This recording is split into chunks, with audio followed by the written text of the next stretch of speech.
आपने बड़े sensitive topic की बात की है, जो 2 आतंकी पकड़े गए हैं पश्चिम बंगाल से। अब बीजेपी आरोप लगा रही है कि संरक्षण दिया गया पश्चिम बंगाल से ही शाहजहां शेख को 55 दिन तक नहीं पकड़ पाए बादल जी, और वहीं से आतंकी भी पकड़े जा रहे हैं, वो भी अपना हाइड आउट पश्चिम बंगाल में ढूंढ रहे हैं। यही कहकर कहा जा रहा है पश्चिम बंगाल में राष्ट्रपति शासन लगना चाहिए। बादल जी, वह शाहजहां को अरेस्ट कौन किया? बंगाल के पुलिस ने अरेस्ट किया। और दूसरा बात, शाहजहां ने जो अन्याय किया उसके खिलाफ ममता दीदी ने सभी को, जो जमीन का जो समस्या था, सबको जमीन वापस कर दिया ममता दीदी। और ममता बनर्जी ऐसा लीडर है पूरे देश के अंदर सभी धर्मों को सम्मान करते हैं, और ऐसा लीडर बंगाल में है। और उसी बंगाल में जहां पर अरविंदो, विवेकानंद, रामकृष्ण परमहंस, रविन्द्रनाथ टैगोर, नेताजी सुभाष चंद्र बोस, आप लोगों का जलन होता है। इसलिए बार बार नेशनल चैनल पर बंगाल और बंगाली संस्कृति का, कल्चर का बदनाम कैसे किया जाता है, कैसे प्लान करना जाए, ये आप लोगों का साजिश है। बंगाल बंगाल बंगाल बंगाल और बंगाल में और कांग्रेस का पॉलिटिकल फंड फ्रीज करने से, अरविंद केजरीवाल को अरेस्ट करने से, राष्ट्रीय मिशन लागू करने से मोदी जी को 2024 में 400 पार हो जाएगा। मैडम सुन लीजिए, इस बार 230 भी पार नहीं होगा, क्योंकि दिल्ली, हरियाणा, पंजाब, उत्तर प्रदेश, पश्चिम उत्तर प्रदेश लोगों को मालूम हो गया, भाजपा के लोग जा नहीं पा रहे, भाजपा के कैंडिडेट जा नहीं पा रहे वहां पर। अब तीसरा बात है मैडम, अभी भी बंगाल में 19 तारीख को वोट है, 26 तारीख को वोट है, 4 सीटों में लोकसभा 400 में अभी भी भाजपा को। भाई एक बात बताइए बादल जी मेरा सवाल सुनिए। बादल जी, आपका गुस्सा तो नरेंद्र मोदी पर है, आपका गुस्सा बीजेपी पर है, आपका गुस्सा किस पर है? सुनिए ना बादल जी, आपका गुस्सा नरेंद्र मोदी पर है, आपका गुस्सा बीजेपी पर है, तो वो गुस्सा वोटर पर क्यों उतार रहे हैं? वोटर पर क्यों उतार रहे हैं भाई? आपके नेता वोटर को क्यों डरा रहे, धमका रहे हैं? नहीं मैडम, पहले ये पैरामिलिट्री चली जाएगी, उसके बाद पुलिस तो हमारी होगी, ये धमकी क्यों दे रहे हैं? मैडम सुन लीजिए, उससे पहले सुन लीजिए, नरेंद्र मोदी के ऊपर बंगाली कल्चर ऐसा है ना, नरेंद्र मोदी को देश के राजा है, इसके ऊपर हमारा कोई गुस्सा नहीं है।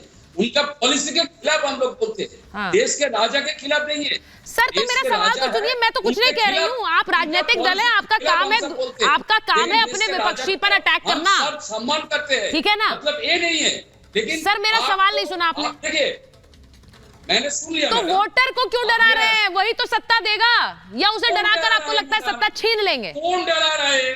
कौन डरा रहा है? वोटर को डरा रहा है? कौन डरा रहा है? कौन डरा रहा है? अच्छा। एक बात कोई मिनिस्टर ने बोल दिया, मतलब बंगाल के साढ़े 10 करोड़ लोगों को एक बार किसी मिनिस्टर ने बोल दिया, एक बार किसी मिनिस्टर ने बोल दिया, आप कह रहे हैं। अब इसको जरा रिवर्स कर दीजिए, इसको जरा रिवर्स कर दीजिए संगीत जी। मैं ये कह रही हूं कि अगर केंद्र सरकार का कोई मिनिस्टर ये बोल दे, जो इनके मिनिस्टर ने कहा, ये कह रहे हैं, या फिर इनके नेता ने कहा, अगर इसको रिवर्स कर दीजिए तो फिर क्या कहेंगे ये कि आप यहाँ पर, और अगर यही पश्चिम बंगाल में जाके कह दे कोई?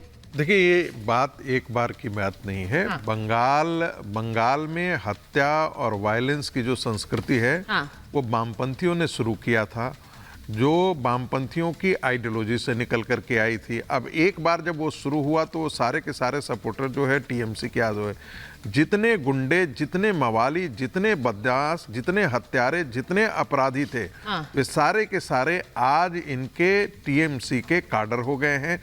पुलिस प्रशासन और पार्टी के बीच में अंतर जो था वो पश्चिम बंगाल में टीएमसी भी के समय भी खत्म हो गया और ये वामपंथियों के समय भी खत्म हो गया था। यही कारण है कि शाहजहां शेख को पकड़ने के लिए पुलिस नहीं गई।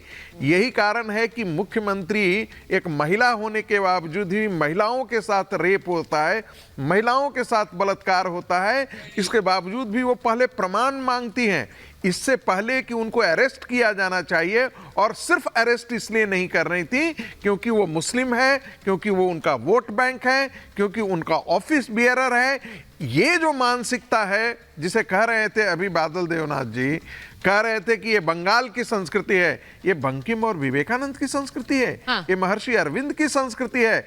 महर्षि अरविंद की संस्कृति और विवेकानंद और बंकिम की संस्कृति को कहीं और गटर में फेंक दिया है ममता बनर्जी ने। ममता बनर्जी सिर्फ और सिर्फ सत्ता, इसके अतिरिक्त उनके दिमाग में कुछ नहीं है, और वह भी उनकी पूरी राजनीति जो है वो बंगाल तक सीमित है। इस देश का क्या होगा इसके बारे में उनकी कोई चेतना नहीं है। वो पूरी तरीके से एक संवेदनहीन महिला है। सही है वो जो बात कह रहे हैं कि उनकी सोच सिर्फ बंगाल तक सीमित है, वो ये नहीं सोच रही है कि उसका प्रभाव पूरे देश पर क्या होगा। अनुज जी, मैं आपसे पूछ रही हूं पश्चिम बंगाल में, और मैं पश्चिम बंगाल की क्योंकि दिल्ली की भी बात आपसे करना चाहती हूं, लेकिन पश्चिम बंगाल में तो आप लोगों को ठेंगा दिखाया ममता बनर्जी ने। उन्होंने कहा मैं एक सीट नहीं दूंगी। पहले तो उन्होंने ये ठेंगा दिखाया, फिर उन्होंने वोटर से भी कहा कांग्रेस को एक भी सीट नहीं, एक भी वोट नहीं पड़ना चाहिए। दूसरा ठेंगा दिखा दिया उन्होंने, और वो कह रहे हैं हम भले ही इंडिया गठबंधन में, लेकिन इन कांग्रेस वालों को वोट मत दीजिए। तो आपको तो वो वैसे ही कुछ नहीं समझ रही है, और वो वैसे भी किसी को कुछ समझ रही है, मुझे इस पर एक प्रश्न चिन्ह है, लेकिन वो आपको कुछ नहीं समझती है। क्या ये नुकसान दे रहा है आपके राजनीतिक दल को भी? आप तब भी हाथ पकड़े हुए हैं। नहीं, आपने बहुत विस्तार से बार बार बोला कि हमें ठेंगा दिखाया, हमें नुकसान पहुंचा रही है। अरे वो तो क्या कांग्रेस ने उसको ठेंगा नहीं दिखाया? नहीं, सुनिए मेरी बात। आप बोलिए। आज बंगाल में अगर सबसे ज्यादा टीएमसी का कोई विरोध में उतर रहे हैं तो कांग्रेस पार्टी उतरी है। आप हमारे अधीर रंजन चौधरी जी के ऊपर सबसे ज्यादा अगर आरोप किसने लगाए हैं कि टीएमसी का विरोध कर रहे हैं तो ये इन लोगों ने लगाया है। बावजूद उसके आप कहते हैं कि आपको ठेंगा, अरे ठेंगा तो हम लोगों ने दिखाया है, क्योंकि हम मुद्दों के आधार पर राजनीति करते हैं। हम कमिटमेंट के आधार पर नहीं चलते हैं कि आप चाहे गलत हो या ठीक हो हम साथ चले लगे रहेंगे। हम भ्रष्टाचार का आरोप लगाएंगे और तुमको ही गले लगा लेंगे, ये नीति भारतीय जनता पार्टी की है। अगर हमने आरोप लगाया है तो हम अपने आरोप के खिलाफ उस पर स्टैंड करते हैं। ठीक है। संदेश खाली को लेकर के जो वहां पे महिलाओं के साथ हुआ, निश्चित तौर पे हमारी हमदर्दी है, सरासर गलत हुआ है, बिल्कुल नहीं होना चाहिए। लेकिन क्या केवल संदेश खाली की महिलाओं के लिए हमने बोलना है और प्रदेश की महिलाओं के लिए हमने चुप लगा जाना है? सेलेक्टिव बोलने क्या बोला? क्या ये सेलेक्टिव होकर के बोलना ठीक है?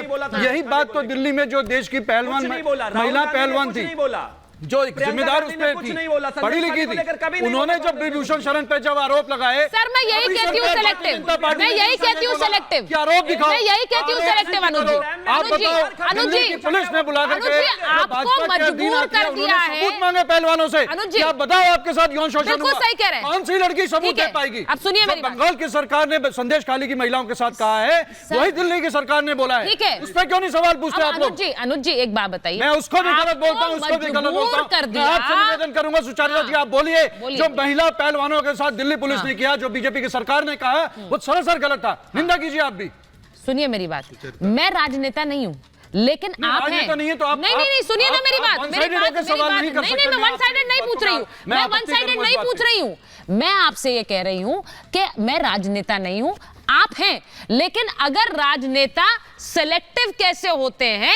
जब आप मणिपुर की बात करते हैं और मणिपुर पहुंच जाते हैं धरना देने, जब आप पहलवानों की बात करते हैं और वहां धरना उनके समर्थन में उतर आते हैं, लेकिन फिर आप पश्चिम बंगाल क्यों नहीं जाते? वहां सिर्फ हमदर्दी है आपको महिलाओं से, सिर्फ हमदर्दी। वहां पे सड़क पर उतरे, कांग्रेस यूनिट वहां पे सड़क पर उतरे। कांग्रेस की यूनिट, अरे कांग्रेस यूनिट तो तब से विरोध कर रही है, सड़क पर कहां उतरे? संदेश खाली के खिलाफ। लेकिन आप ये बताइए, क्यों नहीं गए राहुल गांधी? क्यों नहीं गए? मणिपुर गए थे ना वो, मणिपुर गए थे ना। संदेश खाली क्यों नहीं गए? संदेश खाली क्यों नहीं गए थे वो? अरे आप बताएं कि सेलेक्टिव है, कौन सा नेता मणिपुर गया? सेलेक्टिव है सर, बीजेपी का कौन सा नेता दिल्ली गया? ये सेलेक्टिव है, बिल्कुल सही। नहीं बिल्कुल सही, हम वहां थे, आप हम बिल्कुल बंगाल में भी थे, हम मणिपुर में भी थे, हम दिल्ली में भी थे, हम उत्तर प्रदेश में भी थे, हम हाथरस में भी थे। ये बताइए भारतीय जनता पार्टी कहां थी? ये कहां थे?